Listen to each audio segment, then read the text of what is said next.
Hello, everyone. It's Shane Kanto, your Wasteland reviewer, and welcome to the Wasteland, my weekly show where I take a deep dive into a particular film. And this is a special one for me, as this is my favorite Wes Anderson movie, and I've been very much very excited for this one. And also that realization that I'm burning through all these Wes Anderson episodes. It feels like this is going so fast after doing 80 weeks of John Ford, you know, because I did. But well, I'm joined by a couple of friends here. First off, Larissa, thank you so much for coming on. No problem. I love it. And Vinny, those who know Vinny from the movie club, Thank you for having me once again. of course, because you all watch all of my content for sure. It's not like a manageable amount of it. But if you haven't tuned in the show before, we have three segments. We always start off with coming attractions, which this comes out March 21st. We're already more than halfway through March. Wild.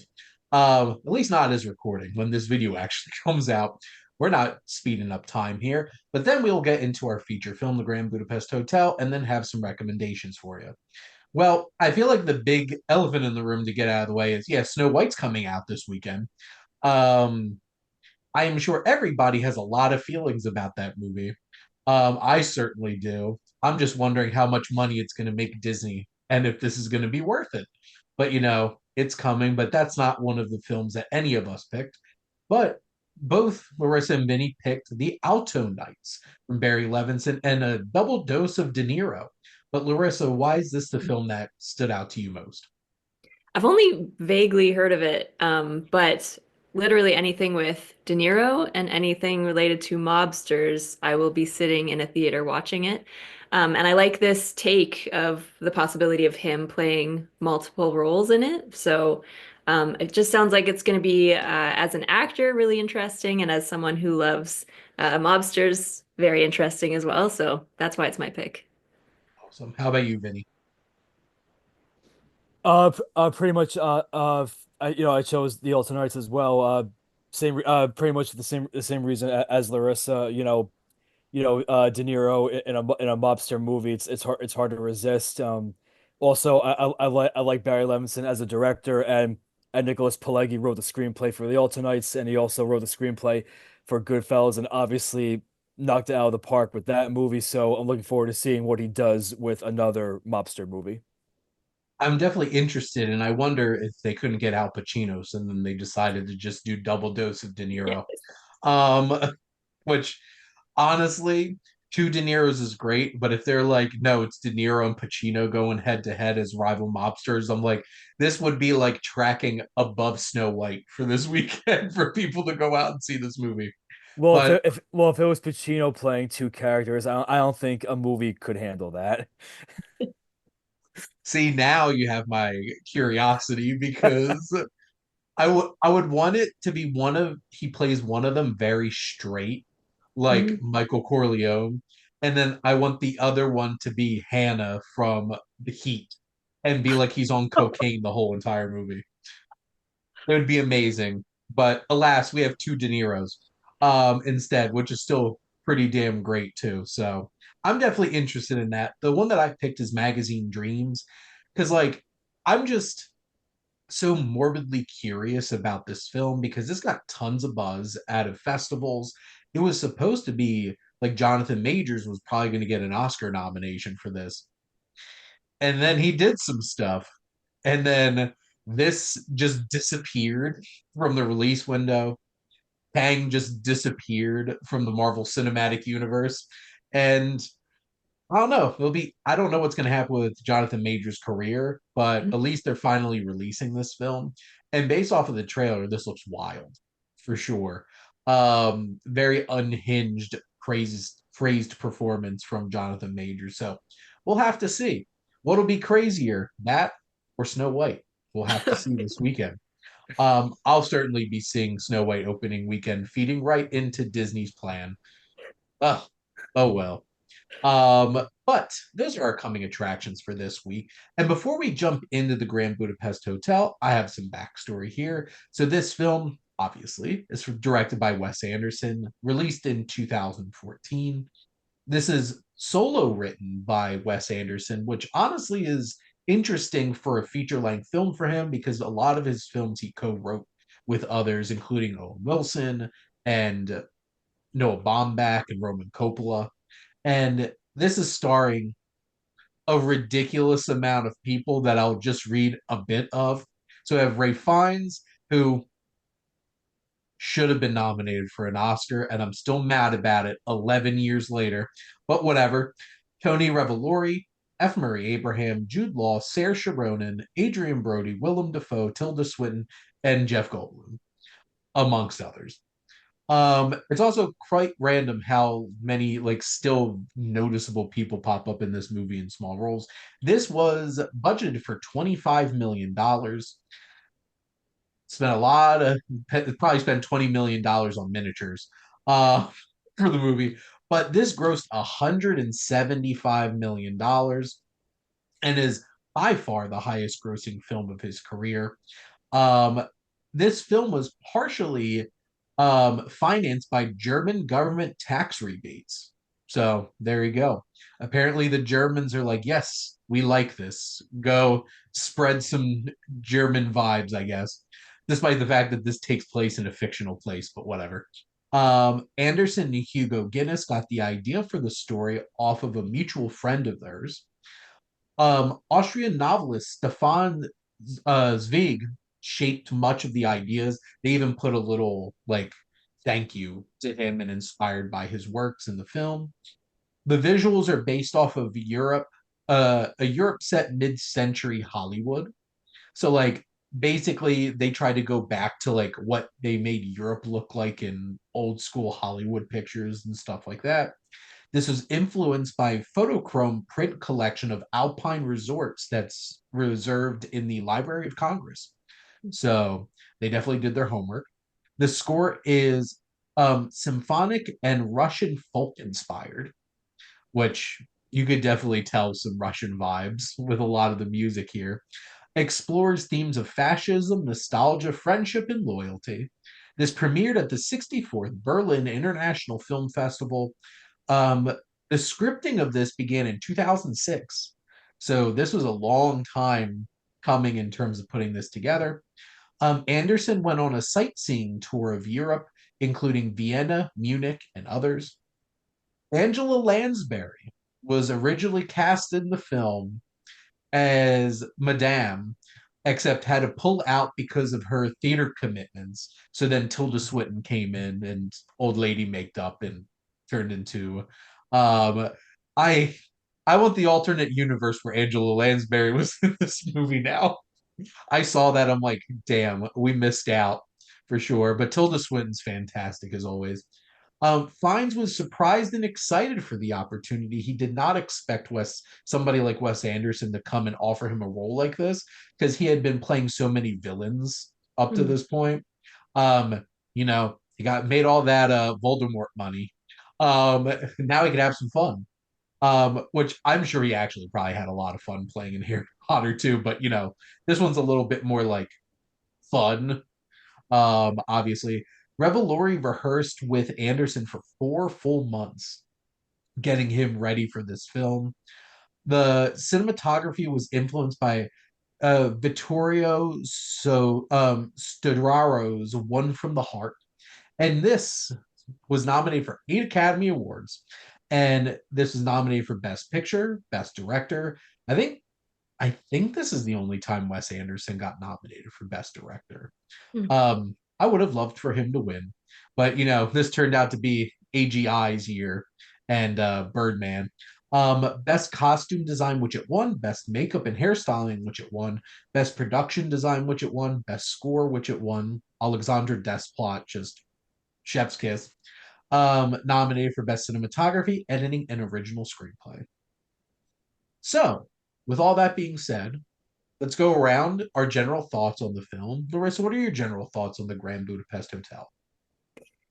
Um, so I'm a giant Wes Anderson fan, but this is my favorite live action of his. I just have to say that because Fantastic Mr. Fox is my like utmost favorite, but Royal or Grand Budapest Hotel is very, very high up there. And it's so like I again like as an actor like that always influences how I see movies and just the actors having so much fun in this movie you could just it's like palpable. And so it's just a hilarious good time that like I love all the kind of like the parts to it where it like takes place in the hotel and then a prison and then like blah, blah, like it's just a wild ride and I enjoy every minute of it, generally speaking. Absolutely. It's funny because my wife Jess also, this is her second favorite Wes Anderson movie behind Fantastic Mr. Fox. It's hard to argue because Fantastic Mr. Fox is fantastic. Yep. How about you, Vinny? What are your general thoughts on the film? So I'm a big Wes Anderson fan. There may be like a couple movies of his that I haven't seen, but I have seen most of his movies, and I gotta say this one's is probably my top favorite. Fantastic Mr. Fox is my second favorite. Full disclosure, since we're bringing that one up, but yeah, Grand Budapest is my favorite of Anderson's movies. I definitely feel like this like both narratively and visually this is his most ambitious movie and because and you know I'm a huge book lover, so I've always enjoyed um Wes Anderson using literary motifs throughout his movies, and it's and you know he uses them in full force in this movie, and like this definitely seems like the type of story that like if that it, like it could very well work. It could work as well as a book as it does a movie. Like if it was a book, like I would probably read it cover to cover in one sitting. Like it's just, you know, it's just such a it's just such like a magical, whimsical story. I love the set design. I love all the crafts that went behind it. Obviously, the cast is top notch. I'm sorry. Everyone gives a great performance, whether they're in it for most of the movie or if they're in it for like one scene. But yeah, this wasn't one of my top 10 of 2014, but I think it was like probably like my number 11 or 12. But yeah, it's just a great movie all around. Absolutely. This is part of my top 10 favorite movies. And if Interstellar didn't exist, this would be my number one movie from 2014.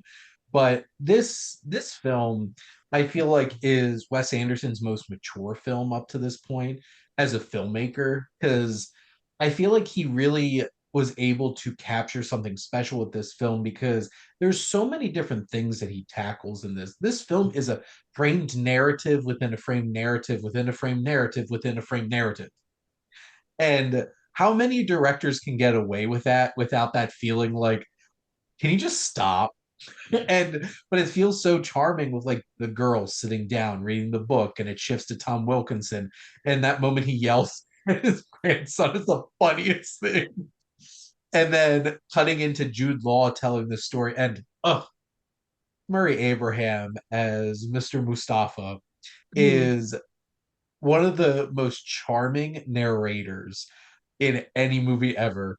And there's few lines in movies that get me emotional as we were happy here, at least for a little while. And it's just like, oh, it just hits the feels because this film hits on such a emotional level, but then it's also so damn funny, like nonstop funny and ridiculous and over the top. This also made me want to see a horror movie from Wes Anderson because of that whole entire a museum sequence Oh with yeah. Jeff Goldblum and Willem Dafoe. I feel like he could make a haunted house movie, and it would be so cool. At some point, Wes Anderson, it happened. But it's just mixing so many genres. Like it's a bona fide amazing caper. It Mm. just has that kind of vibe. It's adventurous. It has a lot to say too. It's like this whole entire film is wrapped in this looming shadow of fascism. And just, oh my God, there's so many great characters too.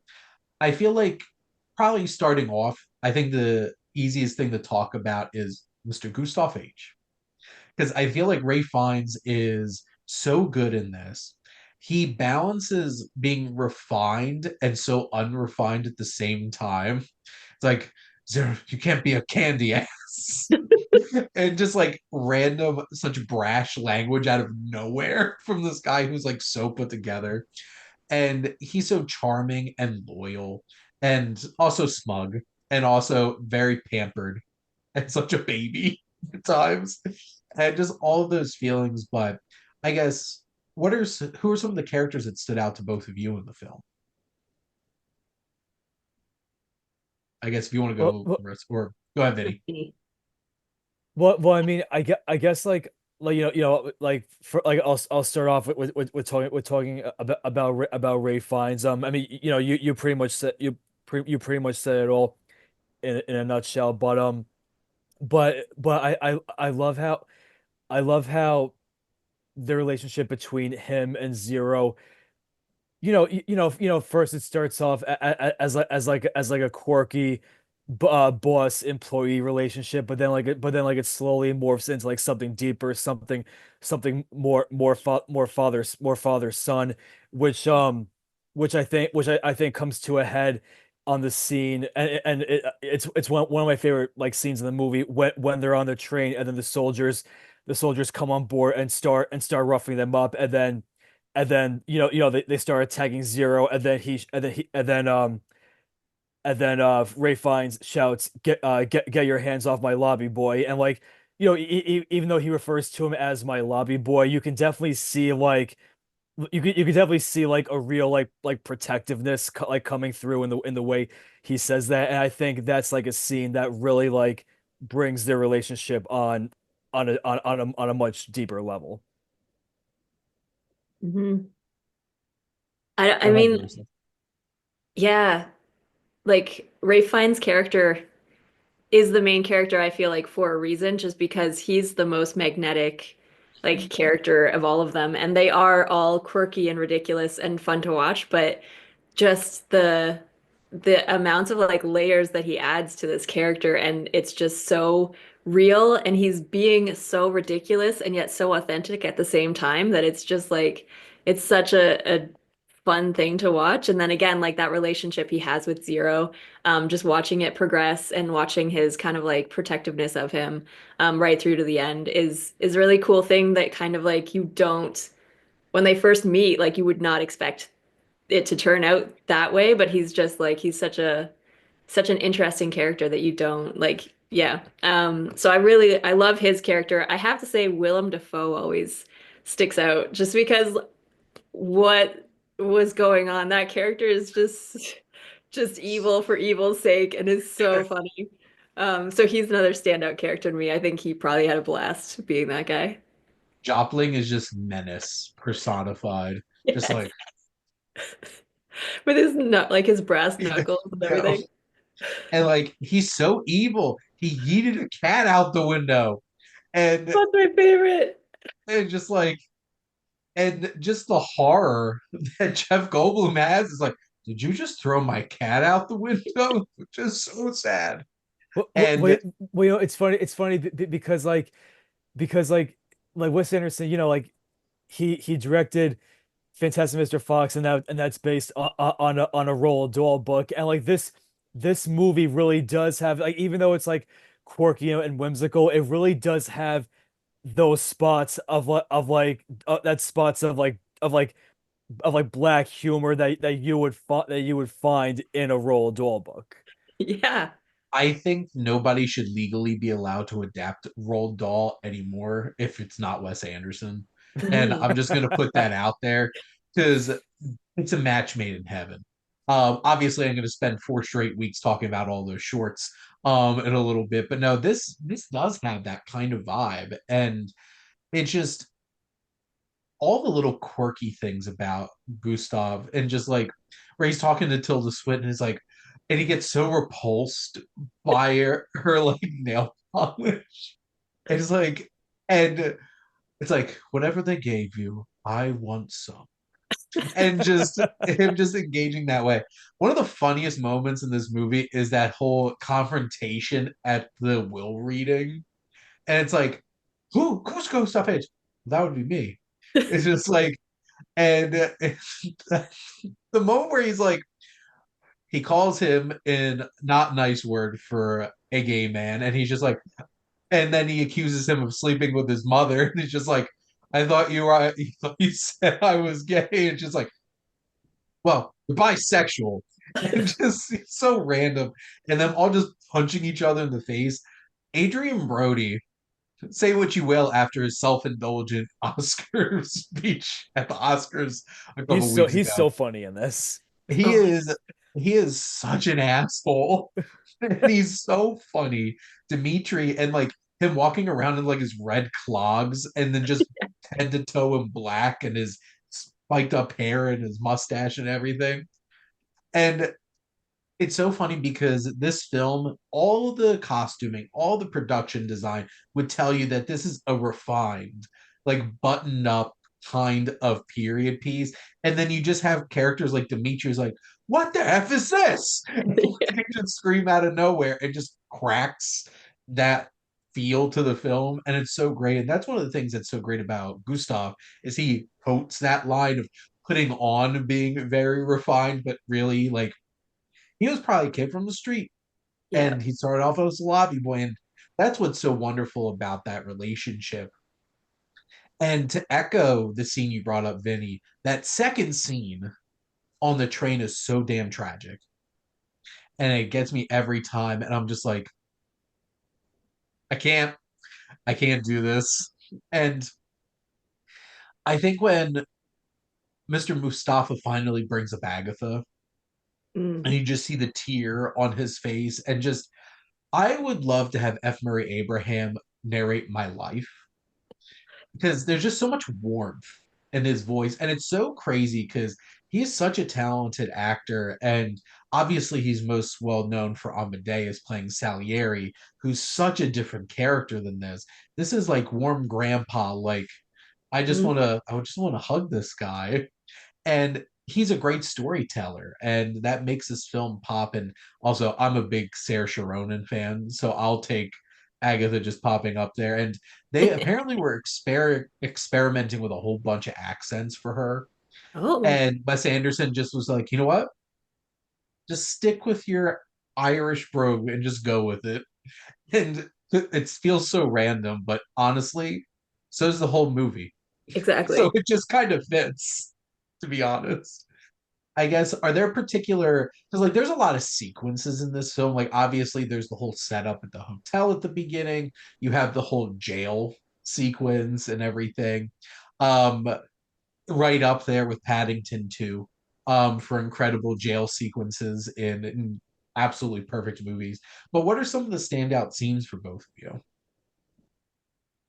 I love I love the this the chase scene between Zero and Willem Dafoe's character when they're skiing. It's Oh, just yeah. like I mean like in a movie full of like fun and funny sequences, like that one's definitely like a top three for me for the movie. Just like the little models and everything where they're going down. And it just has the perfect exclamation point at the end where he's about to like kill Gustav and just pushes him off the cliff. And you hear like the "Ah!" and then Ray Fiennes just starts yelling, "Yeah, you got him!"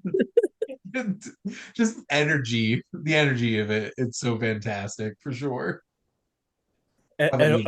and Oh, go ahead. also the scene that Larissa mentioned earlier with the in the museum. Mm. That is so creepy. It's so creepy. And that gets me every time when like the editing's so good because you think he might be okay, but he's definitely not. And then the door shuts and just you see the fingers and you're just like, Yeah. because like this movie's unabashedly violent too. And like you have the fingers getting cut off, you have the sister's head like reveal, and you're just like, oh crap, they went there. Yeah. I love how So they make you think it's going to be Agatha. Like mhm. you're like, "Oh no, is Agatha dead?" And then it's like it's the sister and you're like, "That sucks, but it's not Agatha, so it's okay." It's just like we Um, cared about her a lot less. So yeah, at least it sorry. was not her. It was not Agatha. My favorite is definitely the jail sequences, but the one that like I just laugh out loud is when the guy's about to snitch on them and like they're going up the ladder and then this guy's just like, guards, guards, they're trying to escape. And then the big guy comes and just like murders him in cold blood. And Gustav is just like, wow, you're such an amazing person, sir. And I was just like, perfect. Just that whole sequence, because like that ends very brutally too. Because like that one guy goes like full suicide mission and takes out all those guards, and you're just like, damn, this movie gets violent.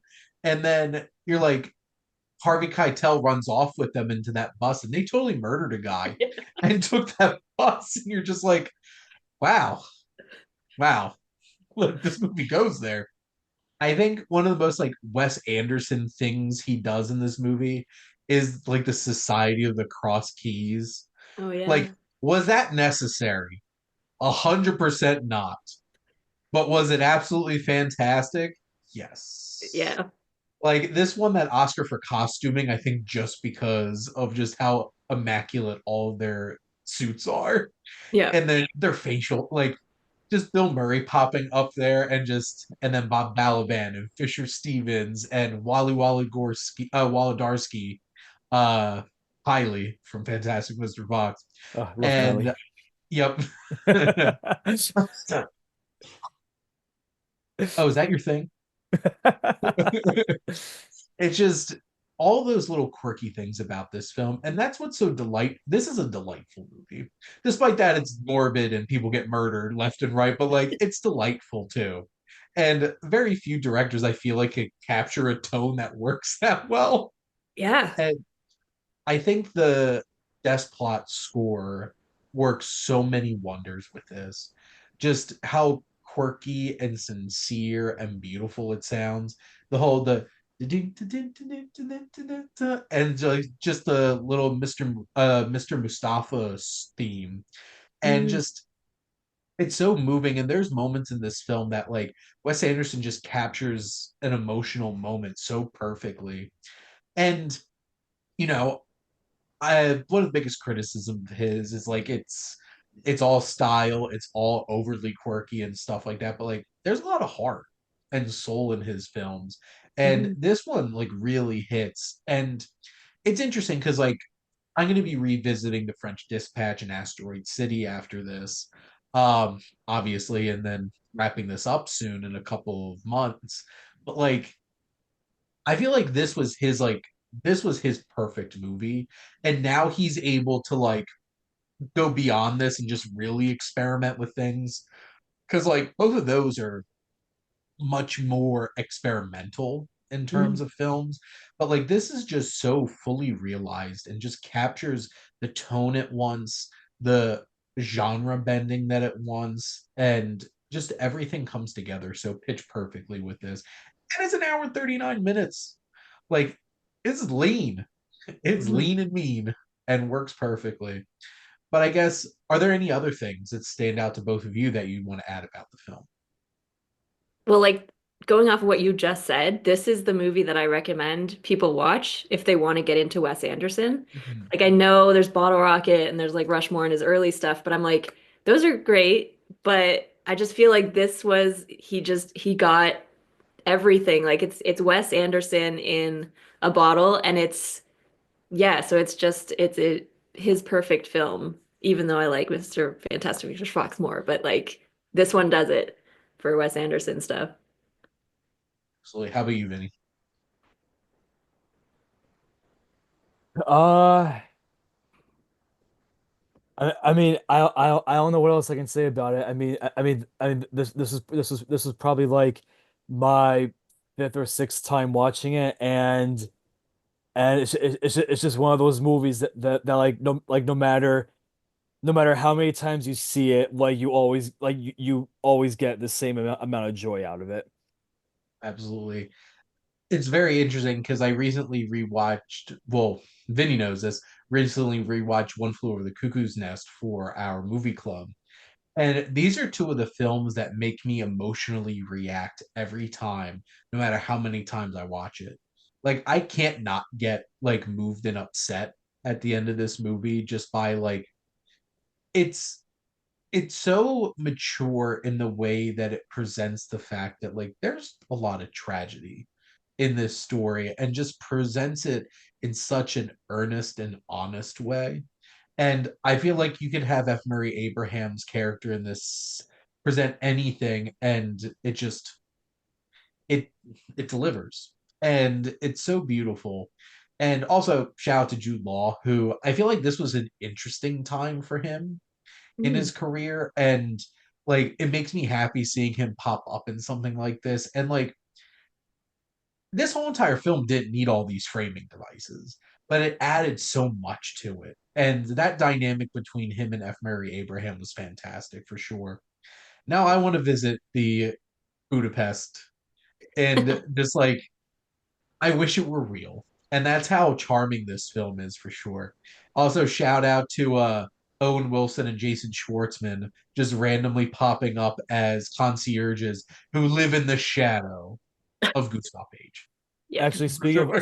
speaking of Owen Wilson, I know you said earlier in the recording that you want to see Wes Anderson, because of how creepy he made the museum scene. You want to see him direct a horror movie at some point.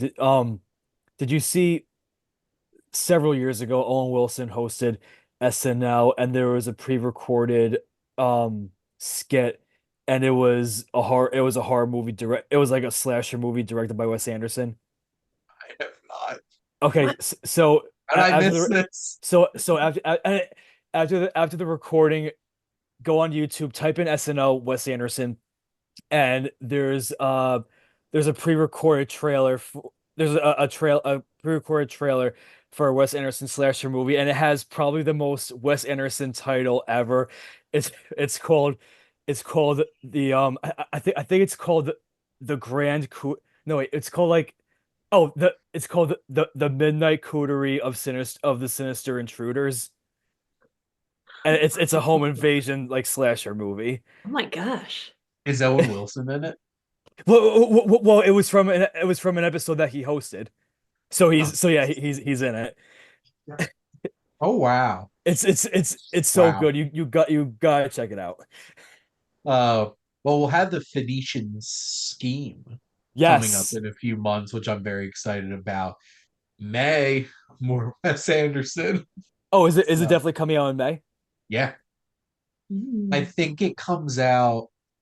No, I didn't get rid of the first showing tab. Ah, um, Because I was assuming it would probably premiere at Con.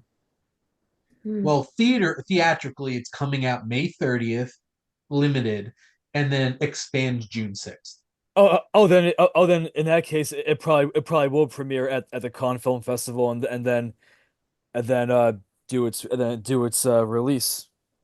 Comes out my anniversary weekend. Oh, there Nice. you go. So, and That's Jess good. is probally going to do that episode with me. That's gonna be your So there we that's go. gonna be your date night. Yeah. It's either that or Karate Kid Legends. Because that also comes on Memorial Day weekend. And Mission Impossible. Don't forget about that one. Does that come out the week before? I thought it came out Memorial Day weekend. Mm. I'm pretty sure it does. Oh, I guess is Memorial Day earlier? Yeah, Because Mission Impossible yes. comes out the 23rd of May, along with Lilo and Stitch. Okay, yeah, that's Memorial Day weekend. Well, then the extra bonus weekend of May 30th, that's when the Phoenician scheme comes out. And the aptly titled Karate Kid Legends. Need to finish the last three episodes of Cobra Kai, so I'm ready to go. So there you go. Oh, wait a minute. I could totally recommend that. Nice segue. Go watch the second greatest soap opera for metal and television behind pro wrestling, Cobra Kai. So there you go. Where everybody solves their problems with karate and solves none of them because it's not an effective way of solving your problems. But anyway, that's just, a running theme of that. But if you haven't watched the Grand Budapest Hotel, it is perfection. So go check it out. So I think all three of us greatly recommend that one. But let's get into our recommendations for the show. Larissa, what would you like to recommend to everybody? Everyone needs to, before April 25th, watch The Accountant, which was made in 2016. I know it's old, but you need to watch The Accountant. It's Ben Affleck and John Bernthal, so Batfleck and The Punisher. And Anna Kendrick is in it as well. And it's another kind of like sort of not really genre bending, but like you go into it expecting one thing and you're probably going to get something else. So it's really interesting. And then on April 25th, The Accountant 2 comes out, so you'll be ready to go watch the sequel. It only took them 9 years. Yeah. You know what? I watched the first one and I'm like, they need to make a sequel to this. And I'm like, it's never going to happen. And then it happened and they actually made it. There's a trailer. Yeah. Um, I love Anna Kendrick. I'm a huge John Bernthal fan. And I feel like The Accountant is the number one movie for people with autism as well as accountants. There you go. So, which I know way too many male accountants that absolutely love this movie because this is probably like their fantasy of Yeah. them. Like, it's just like, The I'm an only time they're accountant a by badass. day. And then, honestly, I remember watching it just being like, this is a very honest and like representation of autism in a film. Hmm. And not gonna lie, I'm kind of jealous of his setup of he gets away with just having one set of utensils and one bowl and everything. And to be honest, if I was still living by myself, I could do it too. That would be the ideal.